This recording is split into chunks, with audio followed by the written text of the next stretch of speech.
그 사무엘상 1장이랑 3장을 읽었잖아요.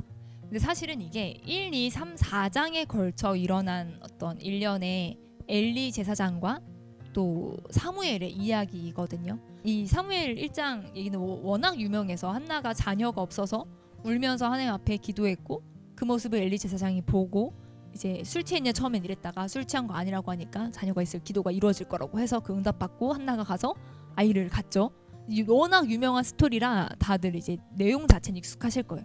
근데 보면요 1장 우리가 9절부터 읽었잖아요. 그때 제사장 엘리는 여호와의 저 문설 두겨 의자에 앉아있고 한나가 막 괴로워서 여호와께 기도하고 통곡하며 하고 이 스토리가 시작되는데 엘리는 왜 의자에 앉아있을까요? 사무엘 사사 이후로 사울 왕 세워지고 다윗 왕 그 다음에 솔로몬 왕 이렇게 되면서 예루살렘 성전이 그때 만들어지는 거고 지금의 이 성전은 이 모세 때 하나님께 받은 성막 그대로의 모형 성막 그대로거든요. 성막 그대로에 하나님이 여러 성전 기구들을 명하시잖아요. 그때 그 하나님이 정해놓으신 세팅해 놓으신 성전 기구들에는 의자가 없어요. 근데 지금 엘리는 의자 갖다 앉아 있는 거예요. 엘리는 왜 의자에 앉아 있을까요? 엘리가요 그 58살에 사사가 되거든요. 40년 동안 사사로 사역을 해요. 그래서 98세까지 나이가 있으니까 몸이 쑤시고 힘들고 그러니까 성전에서 어떤 사역을 함에 있어서 서서는 도저히 못하겠어서 의자를 가져왔나 봐요. 3장의 엘리는 또 어떤 상태로 등장하냐면 이 자기 처소에 누워있는 상태로 등장을 합니다. 그리고 4장에 또 죽을 때 오거든요. 죽을 때 의자에 앉았다가 죽어요. 4장 18절에 보시면요 하나님의 괴를 뺏기거든요. 전쟁에서 하나님의 괴를 말할 때 엘리가 자기 의자에서 뒤로 넘어져서 목이 부러져 죽어요. 나이가 많고 98세 죽었으니까 비대한 까닭이라 되게 뚱뚱하거든요. 그러니까 엘리가 왜 의자에 앉아있을까 생각할 때 사실은 당연히 나이가 있으니까 서 있는 게 힘들고 지쳐서 무릎 관절도 안 좋고 몸도 크니까 관절 얼마나 무리가 갔겠어요. 되게 비대하고 나이가 많고 하니까 그래서 어쨌든 몸이 피곤하고 해서 의자에 앉았을 수 있겠지만 엘리가 등장할 때마다 앉아있거나 누워있는 거예요. 여러분 성경이 의도적으로 엘리가 계속해서 의자에 앉아있고 누워있고 이걸 강조한 데는 어떤 이유가 있는 거죠. 쉼 자체가 문제가 아니지만 등장할 때마다 의자에 앉아있는 건 조금 문제가 있다는 거예요. 근데 여러분 엘리가 성경에 좋은 어떤 믿음의 인물들로 등장하는 사람들 얘가 누가 있죠? 예를 들면 아브라함, 이삭, 야곱 이런 좋은 모세, 여호수아, 다윗 좋은 성경의 모델링들이 있잖아요. 반면에 반면교사들이 성경에 있어요. 그래서 설교할 때 자주 등장하는 부끄러운 이름들이 있거든요. 가인, 롯, 에서, 사울, 가룟 유다. 그 중에 자주 또 등장하는 인물이 엘리예요. 엘리가 반면교사로 되게 안 좋은 예로 많이 나와요. 왜 엘리가 이렇게 안 좋은 예가 됐을까를 생각할 때 여러분 보세요. 엘리가 한나가 처음에 술 취한 걸로 막 오해하잖아요. 하지만 결국 한나의 기도를 듣고 한나의 기도에 축복과 응답이 됩니다. 성소에 기도하러 온 사람들에게 평소에 관심을 가졌던 것 같아요. 저 사람은 왜 저렇게 기도하는지 관심을 가지고 그 사람들과 좀 상호작용을 했던 것으로 그 사람들을 좀 돌봤던 것으로 보입니다. 이때만 특별하게 했던 게 아니라 그래서 그 사람들에게 어떤 축복의 만들을 전달하고 하나님의 음성을 대언하는 그런 역할들을 했던 것 같아요. 사역을 하는 거죠. 그리고 사무엘을 맡아 길러요. 여러분이 어린아이를 맡아서 위탁받아서 사무엘이 나중에 하나님의 음성 듣잖아요. 그때 해석해 줍니다. 하나님의 음성을 들을 수 있는 방법을 알려주고요. 그 음성 하나님과 만날 수 있도록 도와주는 그런 중요한 통로 역할을 해요. 엘리가. 그리고 결국 그래서 그 사무엘이 들은 하나님의 음성이 엘리 집안을 향한 심판의 메시지였잖아요. 근데 여러분 이 노년의 엘리가 요 조그만 어린아이에 하나님의 들은 음성을 듣는데 야 네가 잘못 들었겠지. 야 네가 어떻게 그런 말 이게 아니라 하나님의 말씀이면 이루어질 거라고 되게 겸허하게 겸손하게 듣습니다. 엘리가 되게 겸손한 태도와 마음들이 있었던 것 같아요. 그리고 하나님의 음성이라면 그것이 어린아이의 입술을 통해 선포되는 음성이라 할지라도 그걸 겸허하게 받는 그런 태도가 좀 괜찮았던 사람인 것 같아요.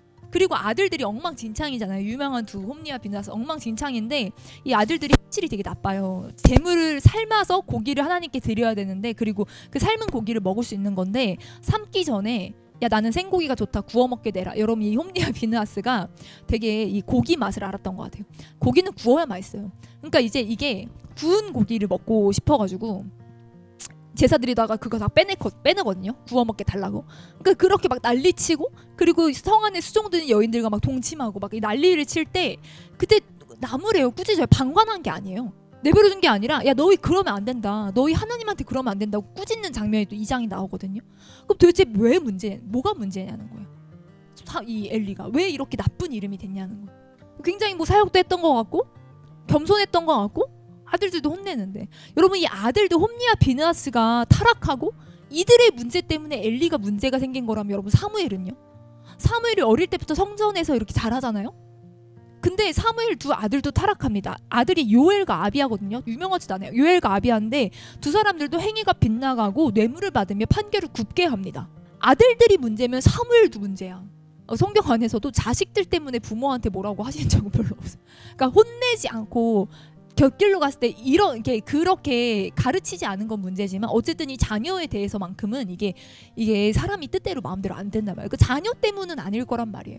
엘리가 왜 이렇게 실패한 이름이 되었나, 왜 이렇게 실패한 사람이 되었나를 생각할 때, 여러분 엘리가 방금 우리가 1장 읽었잖아요.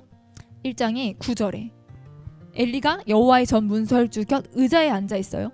한나가 울면서 막 기도하잖아요. 입만 움직이니까 술 취한 줄 알고 술 마셨냐고 막 하잖아요. 대화를 합니다. 그 대화하고 취한 줄로 생각하고 그에게 이르되 네가 언제까지 취하여 있겠느냐 하는데요. 여러분 이 정도로 취한 사람은요 무슨 냄새가 날까요? 술 냄새가 나요. 아니 그럼 조금만 가까이 가보면 술 냄새가 안 나면 이게 술 취한 게 아닌데 무슨 일이 있나라고 생각할 수 있잖아요.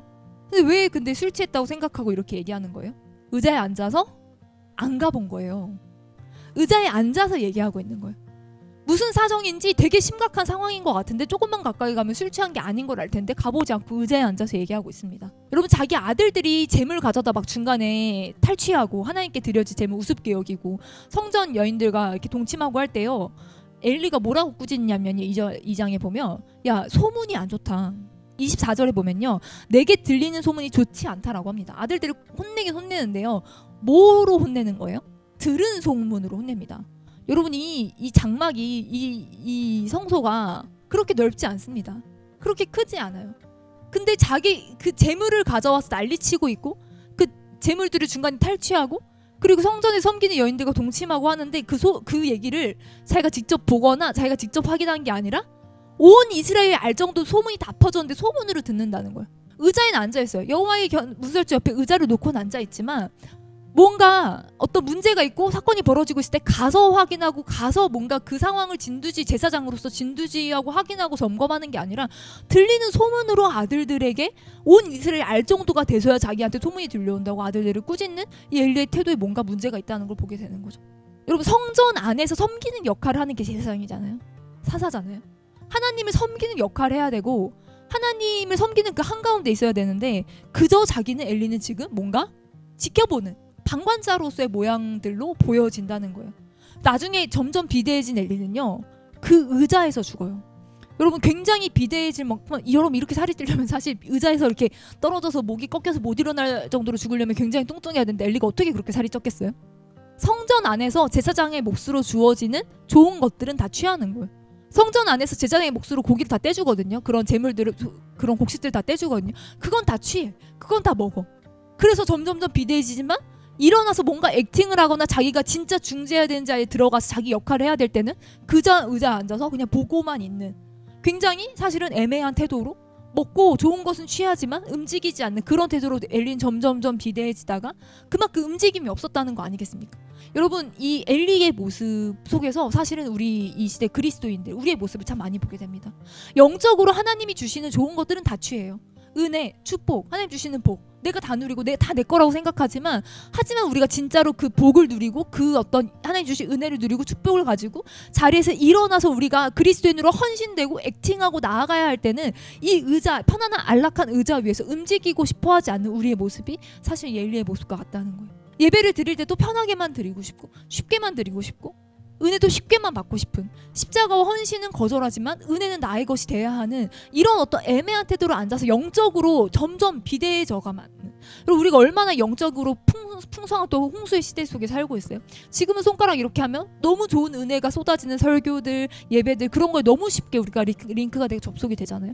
그러다 보니까 좋은 은혜들, 좋은 말씀들은 늘어서 우리의 귀는 굉장히 풍요롭고 우리의 귀의 수준은 굉장히 높아져 있지만 내 다리는, 내 현실은 그냥 여기 묶여서 십자가를 지고 싶지도 않고 헌신하고 싶지도 않고 나아가고 싶지도 않는 이 안락한 의자 위에서만 좋은 복과 영생을 누리는 그런 신앙생활을 하고 싶은, 사실은 그런 모양들이 우리 안에 엘리야 같은 모양들이 있다는 거죠. 근데 여러분 우리가 3장을 같이 읽을 때 사무엘이 하나님의 음성을 듣는 상황에서 보면요, 2절을 보세요. 3장 2절에 엘리는 눈이 점점 어두워 가서 잘 보지 못하는 그때에 자기 처소에 누워 있습니다. 밤이에요. 그리고 3절에 하나님의 등불은 아직 꺼지지 아니하였으며 사무엘은 하나님의 궤에 있는 여호와의 전 안에 누웠더라. 여러분, 사무엘이 어디서 잡니까? 하나님의 궤에 있는 여호와의 전 안에 눕습니다. 왜 성전 안에서 잘까요? 근데 여러분, 여기 있다가 사무엘이 하나님의 음성을 듣잖아요. 그리고 이런 어떤 과정들을 통해서 14절 15절을 보면요, 15절에 사무엘이 아침까지 누웠다가 뭐랍니까? 여호와의 집의 문을 열었습니다. 여호와의 집의 문을 열어요. 근데 이게 이 원문에는 그 문들이에요. doors. 문이 여러 개예요. 그러니까 사무엘이 아침에 일어나서 뭐 하냐면 문들을 열어요. 이 사무엘이요, 문을 여는 일들을 하고 있었다는 걸 알 수 있어요. 이 성소의 문을 여는 일들, 자기 누워있는 공간을 넘어서서 이 문 저 문 다 여는 역할을 사무엘이 했던 거예요. 여러분, 현대인의 성경으로 보면요, 조금 더 정확하게 의미가 나오는데 사무엘이 평소에 하던 대로 문들을 열었다. 사무엘은 자기 잡이 있었던 거예요. 문을 여는 역할, 직임이 있었던 거죠. 어렸지만 그가 레위인으로서 성소에서 맡고 있는 역할이 있었던 거예요. 근데 여러분, 보통 레위인들은 몇 살부터 일을 시작하냐면 25살 정도가 돼야 성막 일을 시작합니다. 근데 사무엘은 훨씬 더 어린 나이였다는. 근데 되게 문 여닫는 일이 하찮고 귀찮은 일처럼 여겨질 수 있으나 되게 뭔가 지혜가 필요하거나 뭔가 경험이 필요한 그런 일들은 아니잖아요. 근데 사무엘은 자기에게 그렇게 어떤 뭔가 대단한 일이 맡겨진 건 아니지만 자기에게 맡겨진 그 작은 일을 성실하고 책임감 있게 감당하면서 그 성전 바닥, 자기 이렇게 편안하고 안정된 처소가 아닌 불편한 성전 바닥에서 누워 자고 있었던 것을 볼 수 있다는 거예요. 아무도 하나님을 경외하지 않고 아무도 하나님을 위해서 불편함을 얻으려 하지 않고 하나님을 통해서만 배부르기 원하고 하나님을 통해서 나의 만족만 누리기 원하는 그때에 유일하게 이 어린 소년이 하나님 때문에 불편함을 감수했던 거예요. 자기에게 맡겨진 이 작은 사명을 감당하기 위해서 기꺼이 불편함을 감당하고 그 밤의 딱딱한 바닥에서 불편함을 감수하고 그렇게 자고 있었던 모습을 보게 된다는 거죠. 하나님의 음성이 왜 이 작은 소년에게 임했을까요? 유일하게 하나님 앞에 하나님을 경외하고 하나님 앞에 기꺼이 자기의 불편함을 감수하던 유일한 사람이었을 거예요. 하나님의 음성이 이랬던 사무엘에게 임하는 거죠. 여러분, 사무엘은요, 굉장히 어린 나이로서 부모님의 사랑을 받고 그냥 그런 편안하게 거하는 게 사실은 당연한 소년이었어요. 그러나 하나님 앞에 자기 안락함과 편안함을 주장하지 않고 하나님께 자신을 내어 맡길 때 하나님이 그 어린 사무엘에게 시대를 해석하고 하나님의 말씀을 맡기는 일들을 하십니다. 여러분, 이 시대에 우리가 사실 살면서 하나님이 주시는 은혜와 복을 누리기 원하지만 그러나 사실 하나님 때문에 기꺼이 불편해질 수 있는 사람들은 많지 않은 것 같아요. 하나님의 일을 하다 조금만 불편해지고 조금만 육체적으로 조금만 불편해져도 쉽지 않지만 하나님의 일을 하면서 마음이 좀 불편해지고 갑자기 나만 손해보는 느낌이 나고 다른 사람들은 전혀 하나님을 섬기면서 손해보는 것 같지 않고 그들이 유익을 누리고 복을 누리고 더 좋은 걸 얻어가는 것 같은데 나만 하나님 때문에 조금 고생하는 것 같고 나만 조금 마음 상하고 나만 손해보는 것 같을 때 우리는 사실은 적당히 손해보지 않는 선에서만 어떤 하나님을 섬기는 일들을 하려고 우리가 많이 사실 생각한다는 거예요. 이게 그냥 물리적인 불편함을 넘어서서 시간을 드리는 것도 내가 가진 에너지를 드리는 것도 나에게 너무 지장이 되고 나에게 너무 피곤하지 않은 선에서 그렇게 하나님을 섬기려고 하는 그런 어떤 포지션들, 그러니까 하나님의 일들을 하려고는 하지만 편안한 안락한 의자에서 절대 일어날 수 없는 그런 모습이 사실은 저에게도 동일하게 있다는 거죠. 여러분, 그러나 이 사무엘이 성전 문을 여는 행위는 단순히 그냥 문을 여는 걸 넘어서서 그 문을 열 때 사람들이 들어와서 하나님을 만날 수 있게 되잖아요. 이 문을 여는 행위는 굉장히 단순하고 굉장히 쉬운 행위이나 그러나 그가 그 문을 불편함을 감수하고 아침마다 그 문을 활짝 열어냄으로써 사람들이 하나님과 만날 수 있는 통로를 열었던 그런 역할을 그 어린 소년이 감당했던 거예요. 여러분, 우리가 우리의 이 안락한 신앙생활의 의자, 내가 하나님으로부터 은혜와 복은 누리지만 그러나 내가 도저히 일어나 헌신할 수는 없는 그 의자에서 우리가 이제는 일어나서 그러나 그럼에도 불구하고 예수님 때문에 불편해질 수 있고 예수님 때문에 손해볼 수 있는 그러한 제대로 된 신앙인으로 우리 모두가 살아가기를 축복하고 소망합니다.